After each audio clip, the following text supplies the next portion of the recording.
Hey guys, this is Yoru. In the last lecture, we learned the concept of degree of freedom and single DOF system.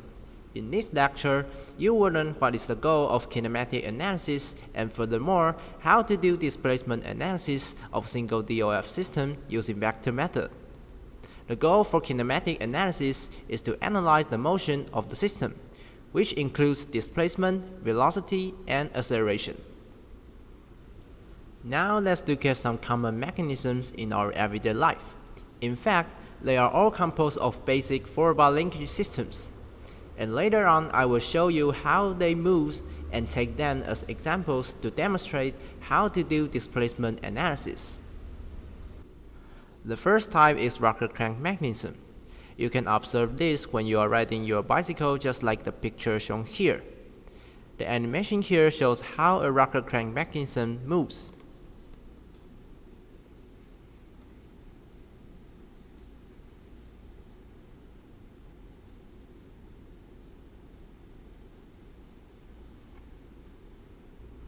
The second type is slider crank mechanism.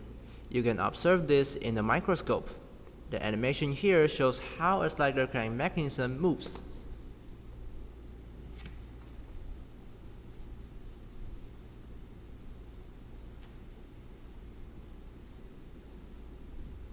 The third type is inverted slider crank mechanism. You can observe this in a lifting platform. The animation here shows how an inverted slider crank mechanism moves.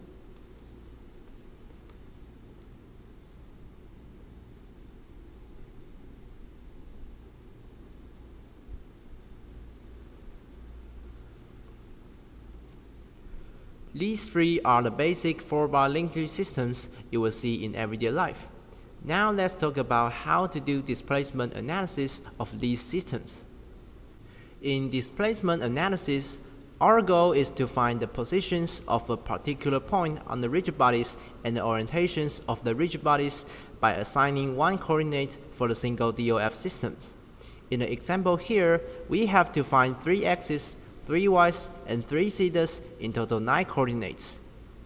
As mentioned in Lecture 1, if we want to solve for all the coordinates, we have to derive all the constraint equations. To do so, traditionally we will use graphical method, that is, using the geometry of the system and trigonometry. But the disadvantage of this method is that it is complicated and sometimes it will be a little bit tricky to get the equations. So here we will use another way to derive the constraint equations, which is called vector method. It is a more straightforward method and also a general method which you can use to find velocity and acceleration. Let's see how this method works. Take the rocker crank mechanism as example. If we draw 4 vectors r1, r2, r3, and r4 like this, they will form a closed loop. Since we know that the sum of any given closed loop vectors is 0, that means r1 plus r2 plus r3 plus r4 equals to 0. And if we express the vector in terms of its x and y component, we will have this equation. Note that if you define the theta 3 like this, the vector r3 will be in opposite direction. After assigning theta 1, we will have 2 equations and 2 unknowns. Therefore, we can solve the equations above and obtain theta 2 and theta 3. Once we find out all the thetas, we can solve for 3 x's and 3 y's by the following relationships.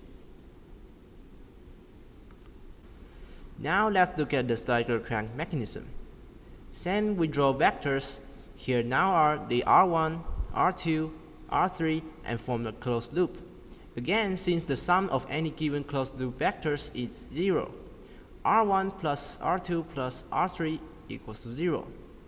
And if we express the vector in terms of its x and y component, we will have this equation. Similarly, after assigning theta 1, we will have 2 equations and 2 unknowns. So we can solve for the theta 2 and x3. Then we can use them to find the other coordinates by the following relationships. Note that y3 equals to 0 since rigid body 3 is translating on the ground. Now let's look at the last example, inverted slider crank mechanism. Again, we apply vector method and draw R1, R2, R3 and form a closed loop. And if we express the vector in terms of its x and y component, we will have this equation. Note that L2 is a function of time, since rigid body 3 is translating on rigid body 2. After assigning L2, we can solve for θ1 and θ2. Then we can use them to solve for the other coordinates by the following relationships. Since rigid body 3 is translating on rigid body 2, θ3 equals to θ2. So this is the end of this lecture. In the next lecture, we will show you how to do velocity analysis using vector method. See you next time.